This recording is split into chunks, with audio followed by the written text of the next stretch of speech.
Welcome to What the Sweet Fuck. I'm Meghan Tonjes. And I'm Nicola Foti. And this is a show where we talk about all things fuck-worthy. What are you here for this week, BB? Oh, did a piece of my hair just fall out? Oh, where did this come from? It knows that you don't want it anymore, that you're about to shave it off for a YouTube video, and it's like, I'm jumping. Okay, I am here for a brand new flavor of Coca-Cola. I don't know if you've seen it. I just know because it's you, it's going to be disgusting. It's pretty great. I'm gonna show you the article of what they claim the flavor is. It's knowing you, it's gonna be like some kind of boysenberry chai, which actually doesn't sound that bad. That sounds kind of delicious. So here we go.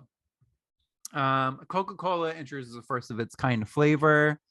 Unlike cherry or vanilla, it's not immediately clear how Starlight Coca-Cola is supposed to taste. And so I tried it before I looked up this article and stuff. And to me, it tasted like cotton candy. And then I was reading this article and it says, okay, so there was a study where they were testing what kinds of compounds were like in the middle of space. And there was a compound there that makes raspberries taste like raspberries. Okay. So literally researchers say that space might taste like raspberries. And it's like kind of red-ish. And then I'm reading further and it said that it could be s'mores because it's space flavored and it's supposed to give you the feeling of stargazing around a campfire. So like, and then I tasted it again and I'm like, okay, maybe kind of graham crackery, maybe kind of chocolate, maybe a little marshmallow. It is delicious. It's also really hard to find, just in case anyone was curious. I haven't even heard of it, so I can guarantee you it hasn't made its way to the fucking Midwest. Okay, it's not here yet. A few notes. First and most important note. Yeah. If space has a flavor, babe, that flavor is death. Okay? Because if you get in a position where you can put your tongue against fucking space, that means your face is outside of your space helmet and there's no oxygen and you're dying. Quietly, because there's also no sound. Well, perhaps you'd get to taste it before you perished. Just you're in the middle of space. You're like, all right, now's the moment. Yeah. Just catch it. What's the point of opening a can of Coke if I can't hear that little, you know? Yeah, but that's what your skull will do. You ever felt yourself implode? We should be on the marketing team for this.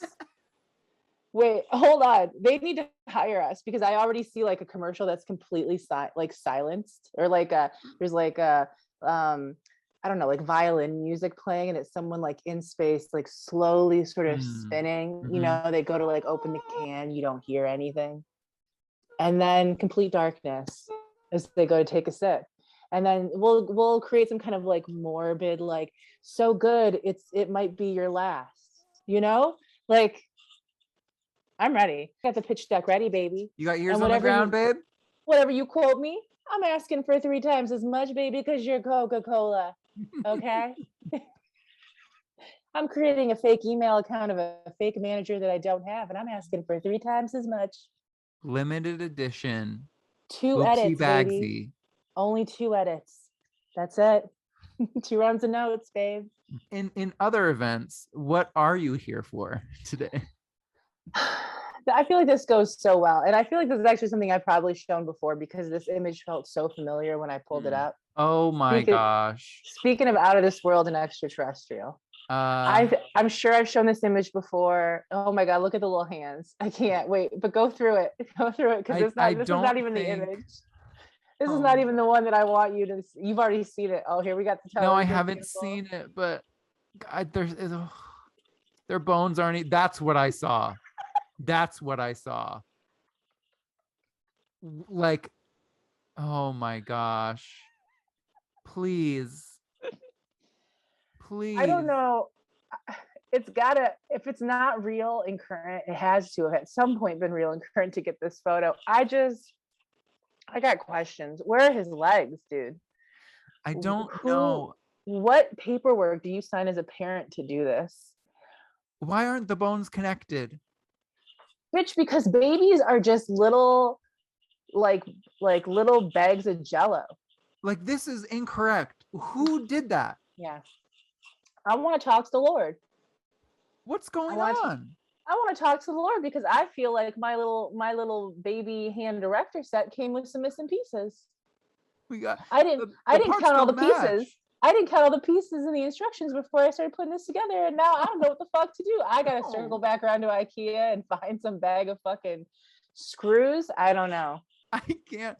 Also, this is disturbing that it says this is adorable. I'm not getting adorable from it. I don't know if I'm broken, but this is terrifying. When I look at a baby, I just imagine, you know, those little like plastic tubes that are filled with like sparkles and liquid that you could like, you know, there's like a hole in the center and you can just, you know, that's what I imagine a baby's body is. No wonder they can't do shit. No wonder they can't get up and walk. They really can't, dude. They got no bones. Dude, my nephew, he's starting to crawl and move and he does his little swimmer moves now, but I can't look at him without imagining these photos. It's just I've been scarred for life. Yeah. Yeah, no, So, that ruins me. And that was the whole goal of me sharing it. I'm just glad to have shown up and done my job. Speaking of ruining us and all of our sensibilities, today, and this is something I've been wanting to talk about for weeks, I want to talk about in a new segment called Things They Don't Fucking Tell You. Things that as you're grown up, no one tells you. Now, I feel like, you know, there's some standard things that supposedly adults are supposed to tell you. So this should come in like the human handbook is what you're saying. Okay. After the chapter on taxes and before the chapter on 401ks, I feel like there should be a chapter about the likelihood that all of us and you at home watching are getting fucking hemorrhoids. All these other things you're worried about, if people like you, where you're going to work, what you're going to do, if you're going to achieve your dreams. I need to start worrying about your assholes. You got to worry about your asshole. Please, because it's coming for you. It's only a matter of time. You might think hemorrhoids, that's some offhand thing you see a commercial for every once in a while. And that's for like dads that sit on the toilet for too long. No, baby. That's for little human meat sacks that have gravity pulling on their fucking bones all day. And you're it's not coming drinking for us enough all. water. You're not having enough fiber. None of us do. You're getting the likelihood of a hemorrhoid. Yeah. And it's not fun because you got to use that hole every day. Do you sit in chairs? Who? You're getting a hemorrhoid. Oh, do you eat food? Huh? You're getting a hemorrhoid. Internal and external, baby. I mean, I don't know nothing about it, but some of you do. You have people putting things in your asshole. Guess what? You're getting an anal fissure. Okay? Because you know what? You know what is everywhere? Veins. And you know what veins do? They swell up and they get mad. They surely do. They're like this, like sometimes they're like, I'm tired of being inside. I want to say hello. When I was 26, not the beginning of my back problems, but you know, the foray into some of my back problems, I got a new little friend.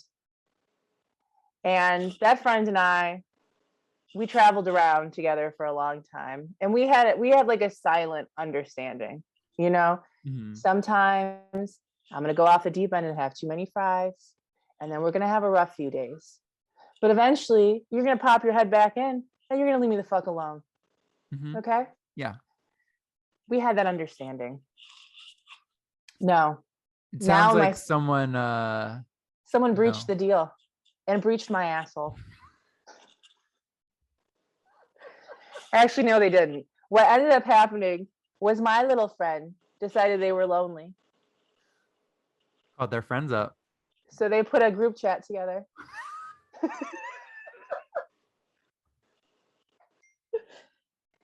They got their nearest and dearest together. And they decided to read me my rights. And so our little agreement between friends Howard. Turned into a very complicated family meeting, wherein I, being home in the Midwest and having health insurance and being like, fuck it, let's get it all done, baby. If dissociation is anything, it's a goddamn gift, because I'm going to leave my body for the next 3 months while I get everything done that I've been ignoring for a decade in Los Angeles. And so I went to see my new friend, the colorectal surgeon. Okay. Who not only snipped my little friend called Anal Skin Tag, which is his God-given name, then had 3 separate visits with my other little friends called internal hemorrhoids. And I don't know, maybe this is something you want to pull up on the next screen for yourself as you're watching this video, and you just want to like go down a little research rabbit hole, because I've been in every Reddit forum, I've been on every fucking TikTok, I've been in every YouTube video, recovery, surgery video for hemorrhoidectomies or whatever the fuck they're called. And I got the best case scenario, which is the one where they put a tube inside of your asshole and they snap a little rubber band around your friend. And then they leave your friend to suffocate and die for the next 10 days to 2 weeks. And they repeat this multiple times until your 3 major friends finally say, goodbye forever. Farewell. Well, actually not goodbye forever, because they can come back. They can come back. Why isn't this like an official uninvitation? No one told me. No one warned me. Granted, I don't know that anyone in my family has gone through this in that way. Everyone's living like a preparation H life, every once in a while, I get a little suppository. No. This is the next level that you will all ascend to at some point. And what I do want to tell you is that it's not pleasant, dude. I wish I could say, the first procedure where they shoot lidocaine into the outer rim of your asshole to numb it and go snip, snip was fine. The recovery, when you realize the pain medication wears off and at some point that's an exit only situation for the day, not fine. Not fine. When you go in, I will say when they do the tube thing, it's quick. And they say things like, it's just going to be a little bit of pressure, babe. It's not going to be a little bit of pressure, babe. It's going to feel like someone is ripping your insides out, like in the most loving way. It is quick, but whenever a man in any position, honestly, is down anywhere there and says, it's just going to be a little bit of pressure, I need you to know you're lying. I need you to know that the textbook that told you it shouldn't hurt, it shouldn't bleed, it's just a little bit of pressure, it's just mildly uncomfortable. Whenever I see that shit about any of my holes in particular, I'm like, someone that doesn't have this hole, or someone who's lying to themselves and never has had this done, is talking about the pain level, because you're incorrect, and I know you're incorrect. But it's like the lie to make you feel better before the betrayal. It's like when you're like getting a shot at the doctor and they're like, oh, it's only going to be a little pinch, and then I feel my life flash before my eyes because I'm terrified of needles. It's never a little pinch. And I got tattoos on my fucking feet. Okay? Like that's another level of like clearly you opted in though. Yeah, that's an opt-in. I got tattoos on my fingers. I got tattoos on my feet. My toes have had needles in them. You know what I'm saying? It's time for an asshole tattoo. And still I come to you and I say, I would get a tattoo on any part of my body before I would go in and spend my $45 copay 4 fucking times to, I don't know what, be rubber duckied apart by the goddamn surgeon. Anyway, it's an in and out procedure, I guess. I drove myself home every single time. And on the way home, I picked myself up a fancy Starbucks drink because I deserved it. Maybe a donut. Because if I'm going to lose all those friends, I need new ones. And so what I'm saying is basically now I have a designer asshole. She is free and clear. No one better fucking touch her or look at her or think about her. Nope. Because not to be perceived. What we just went I will not be repeating. I in fact, in the beginning was like trying to really, stiff upper lip. Like, I'm not, I'm just gonna take 4 for the team, Uh-huh. just like real quiet. And then every time I went back, I was like, no, I'm gonna be loud about it. I'm gonna clearly just express my discomfort. And I think I scared the man. I think he was nervous. He's like, it's gonna be quick, hon. And I'm like, is it? Is it? Because it doesn't feel like it. And they'd ask me questions after, and I'm like, I got some feedback for you, babe. I got a survey to fill out. I got a Yelp review. It's not pressure. Where's the saddest face on the scale? So yeah, I don't know. I mean, I know you've had your own experiences, but I just feel like no one properly primed me for the asshole centric pains and procedures that I would have to embark on No. when I turned 18, when I signed up for a medical insurance plan, when I was just out here living my day-to-day life. It was not discussed. Yeah, I was not briefed. No No. one asked my permission. I mean, early pandemic, I'm gonna say, I mean, yeah, like late 2020 and then February 2021, after sitting and laying on the couch for 7 months straight, I guess that does something to the muscles in your asshole. And I guess it untrains them. They're not as strong maybe as they could be. They're not keeping friends from showing up uninvited. They're a little bit too tired to keep their boundaries strong. Right. And was I also probably not drinking enough water? That's all correct, probably. Absolutely. Was I also probably not eating enough vegetables? Likely. However, I did end up getting a colonoscopy, and the prepping stage of that was also not, I wasn't prepared for that. Okay. Because you gotta drink a bunch of like diarrhea medicine and you can't eat anything all day, and then it's also not the most comfortable of procedures, I guess. Mm-hmm. Now, the did you get to go to sleep? Did you go to sleepy sleep for it? So the procedure itself was fine because I was asleep, but it was the preparation stage that I don't look forward to doing again, which eventually we all have to do at some point. But yeah, no, anything having to do with your asshole, discomfort, rubber bands are involved, or snaky cameras. Yeah. Just whenever you're turned away from someone and you hear like a machine like start up, like you like a full on, not even a fun vibrating machine, like one that just sounds like a problem, it's not a good time. No. Although I felt like it was a fun little ride. They put you get to lay down a little bed on your side with your entire asshole exposed, and then they like lift you up, like the little bed like lifts up. It's a fun little game. And my favorite part too is like you go in and they're like, they try to like, I guess like protect your modesty or your decency, right? Where it's like they try to hold up the sheet so you can like pull your pants down. And every time I would start laughing because I'm like, you're literally about to have your hands in my asshole. I really don't think if you're first of all, you're going to see everything. This little sheet, this little paper mache situation you're putting over me is not going to work. And also, this is my asshole. Welcome. How many times can you say asshole in a video before YouTube officially demonetizes the channel is my question. Wow. Honestly, I mean,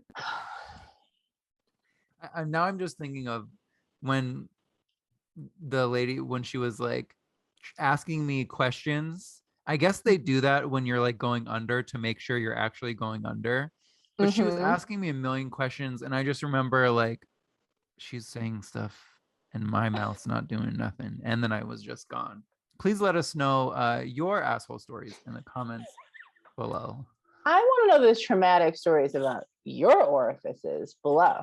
Let us know what you were not forewarned of as an adult, and what we potentially can look forward to as gravity continues to pull down on our little meat sacks too. This is what it felt like inside of me for the past 10 years. It's literally the same. This is me. This is, just happy at the end of it. Living its best life. Just ready to go. That's you as you were going under and you were trying to answer questions from a stranger. Just a happy, squeaky little starfish. You know who else are some happy, squeaky little starfish? Squeak, squeak, bitches. These BBs. We would like to give a to Elizabeth Geierman. Pew, pew, pew. Elizabeth Moneybags Daddy Geierman. Love you, Love babe. you so much. Appreciate you. Jeremy Shaw. Jeremy Shawshank Redemption, my entire asshole. And Shannon Lemon. And Shannon, la la la la, squeak, squeak, so goddamn clean, this asshole. We also want to give a thank you, so quick, so easy, so sweet, to Heather Snitch for Lloydies. Heather Snitch. Jennifer Best. Jennifer, why be best when you could be all right? Cat Waterflame. Cat, the truth and the light water flame. MJ Dolorico. MJ, my sweet little fat peach baby Dolorico. Roberto XS. Roberto 3XLXS. And Stephanie. And we'd also like to thank all the BBs on the screen and the BBs you don't see who are ghost BBs. If you'd like to join them and us in the afterlife, please visit patreon.com/whatsthefuck. That was the fastest I might have ever talked. Are you okay? You need to take a deep breath. I think something there was a neurological event. Wow. Beautiful. We love you. We thank you. And you can find us everywhere that you already know you can find us, because there's links in the description box.